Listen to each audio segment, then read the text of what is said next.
អ្វីដែលអ្នកបាន imagine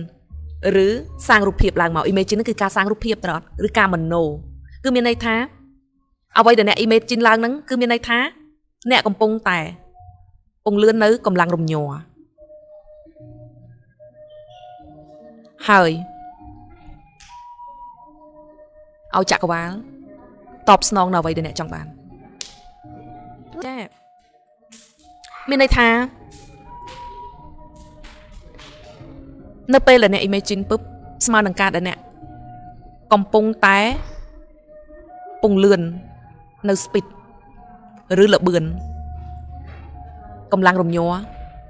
ទៅដល់ចក្រវាលដើម្បីឲ្យឆាប់ទទួលបាននៅលទ្ធផលអញ្ចឹងមានន័យថានៅពេលដែលយើងបានដាក់គោលដៅឬយើងបានកំងចក្រវាលទៅរឿងអ្វីមួយឧទាហរណ៍ខ្ញុំចង់ទទួលបាននៅការលក់ដាច់បែបមួយមុខ100ប្រអប់ចាមួយមុខ100ប្រអប់ឬ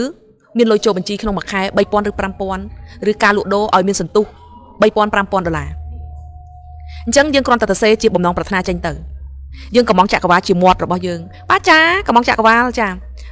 លក់ដាច់គុណនឹង10គុណនឹង100តែម៉ែរួយបាននិយាយមុនច្បាស់ហើយថាត្រូវតែមានទូរលេខដែលពិតប្រាកដ$30,000 $50,000 $3,000 $5,000 ឬចំនួននៃការលក់1 2 50 100ប្រអប់ឲ្យមានតួរលេខច្បាស់លាស់តែការដែលអ្នកស្រមើស្រមៃឃើញរូបភាព imagine គឺជាការទៅពង្លឿនដំឡើង speed ឲ្យកម្លាំងរំញ័រវាឆាប់កើតឡើងហើយចេញជារូបភាពចេញជារឿងពិតនៅក្នុងជីវិតរបស់យើងចក្រវាលនឹងធ្វើការលឿន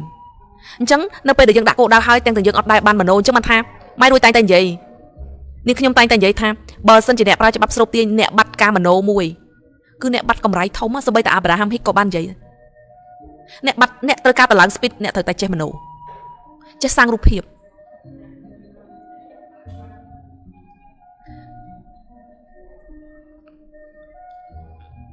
ចេះសាងរូបភាពឲ្យវាកើតឡើងលើកគេហៅថាជំហានទី1យើងដាក់គោលដៅជំហានទី2និយាយជំហានទី3ត្រូវតែការសាងរូបភាពត្រូវឃើញឲ្យបាននៅអ្វីដែលអ្នកចង់បាន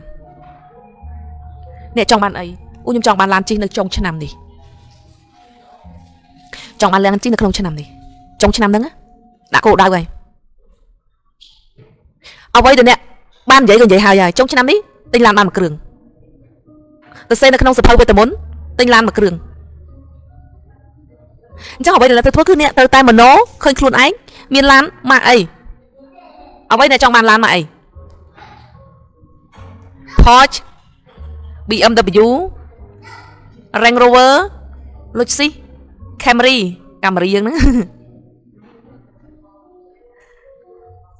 សាងរូបភាពបានពិតៗដល់ដឹងខ្លួនសាងមកដូចម៉ែរួយកាល2019 18ចាំអត់បានចង់បានឡានលុចស៊ីមួយគ្រឿងតែងតែឃើញរូបភាពខ្លួនឯងមូសក់ឡើងខ្ញងពេលអាវបែបសភាពបែបដៃដុកកនេះជួយខ្ញុំចូលចិត្តណាស់អាកនឹងជួយមុខហ្នឹងហើយតនុយនឹងសពុតពាក់បិជឹងរៀងខ្ទើតកាន់កាបូបមួយឡើងឡាន570ខ្ញុំតែងតែឃើញរូបភាពហ្នឹងឃើញបែបវាជាការពិតដែលកើតឡើងបងប្អូនមិនមែនជាការសម័យបែបចង់បានវាជារូបភាពដែលយើងវាកើតឡើងរួចហើយដែលយើងឃើញហ្នឹងអារម្មណ៍ពេលហ្នឹងគឺវាដូចការពិតមែនតែន 100% លេងមែនណាតាប្រហែលខែប្រហែលខ្ទង់ 3-4 ខែហ្នឹងទៅសេនៅសភៅវេទមន្តហើយទទួលបានឡានមែនទាំងមិននឹកស្មានដល់ទិញឡានមែនបងអូនចាបានឡានមែន570ពណ៌ខ្មៅជាឡានទី2នៃជីវិតនេះមិនឡានទី1ទេឡានទី1 Fortuner នេះខ្ញុំមិនសូវចេះបើកឡានទេខានបើកយូរហើយតែហ៊ានបើកដឹកគេដឹកឯងមកញ៉ាំការញ៉ាំអីប្រែកព្រឹកទាំងខ្លួនឯងអត់ចេះចតឡានអាយ៉ៃហ្នឹងរូបភាពឃើញអត់នេះគឺជាការពន្លឿននៅចក្រវាលឲ្យកម្លាំងរំញ័រវាញ័រឲ្យឆាប់ដល់แบบ level ដែលចក្រវាលទៅរុញការពិតឲ្យកាត់ឡើងនៅក្នុងជីវិតយើងអញ្ចឹងបានទឿនហើយទឿនទៀតថាមโนណាកូនអើយមโนបាត់មโนបាត់ដើមទុនធំណាបាត់អ្វីដែលធំដុំណាបាត់មโนហ្នឹងណាកុំភ្លេចតើនេះណាប់ចិត្តតែអ្នកណាខ្លះអត់ចេះមโนតែអ្នកណាខ្លះតែងតែមโนទទួលបានសមិទ្ធផលសូម comment feedback មួយចា Nhí sẽ xong feedback tiếp dục nè mai sạch nè ở con yêu xu mai chả chẳng bạn ha pe tùm nề pe mà nô đầu miên bật tập hiệp bóng phọt môn cho kênh anh ấy chỉ lực tim bay rồi liền đòn nâng bật lấm láng nâng pe đáy nhẹ chặt đâm sờ lum bập dân mình toàn chỉ miên sợi ấy cột cồn môn cho kênh nắng cứ chỉ pe và lia đại bập dân chặt đâm á khu của ba chặt đâm nâng pe để khu của ba sầm rạpปุ๊บ cứ dân kênh này chẳng bờ sân chìa chả bờ sân chìa dân thua ca mà nô nó pe nắng cứ vì mình bật tập hiệp kháng pro ấy khu của ba lắm bị ban sầm rạ hai nè tao ngọc như thời trăm tham ở với để nè cất nực môn pel kình viên đằng miên atipol kháng bầm phật tự đó Chini หรืออนุสัมปันญะដែលត្រូវផុសឡើងមកតាមពិត Chini ធ្វើការ24ម៉ោង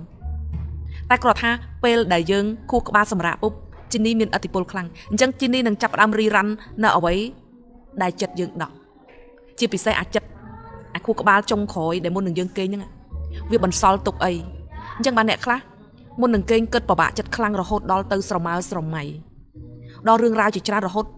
ទុកទៅដល់គេងយកសពឃើញចាអញ្ចឹងការមនោគិតឲ្យយើងបខំទេវាទៅដោយแบบ flow state តែអារម្មណ៍របស់យើងវាជាការពិតចាំមិនថាខ្ញុំតែងតែទឿនថាកូនកុំចោលឲ្យសោះមនោកុំសោលឲ្យសោះការសាងរូបភាពព្រោះអានឹងសំខាន់ណាស់ក្នុងមេរៀនក្នុងខុសណាខ្ញុំក៏តែងតែទឿនពួកគាត់ថាវាសំខាន់មែនទែនព្រោះគ្រប់យ៉ាងដែលខ្ញុំបានមកគឺខ្ញុំសាងរូបភាពរហូតដល់ពេលខ្លះសមិទ្ធផលមិនសូវមានដោយសារអីអត់ជីវិតប្រចាំថ្ងៃរវល់ខ្លាំងពេករហូតដល់ភ្លេចមโนអីទាំងអស់អានឹងការងារ working ខាងក្រៅខ្លាំងណាដំណើរការធ្វើការខ្លាំងមែនទែនតែលទ្ធផលទទួលបានតិចដោយសារអីអាការមโนការដែលយើងធ្វើការបែបលោកខាងក្នុងដែលវាមានឥទ្ធិពលខ្លាំងនឹងបានតិចចាបានតិចខ្លាំងចឹងអត់បានទេបើអត់ធ្វើគឺបាត់កម្រៃជីវិតបាត់ផ្លូវកាត់ដ៏ធំអូខេសកម្មភាពខាងក្រៅរបស់យើងត្រូវតែធ្វើតែខាងក្នុងហ្នឹងគឺវាសំខាន់មែនតើវាមានឱកាសខ្លាយជាការពិតចុះយើងមួយថ្ងៃមុនមិនរៀនអីគេស្អីគេឈ្មោះអីគេស្អីគេនោះ Elon Musk ស្អីមែនទេ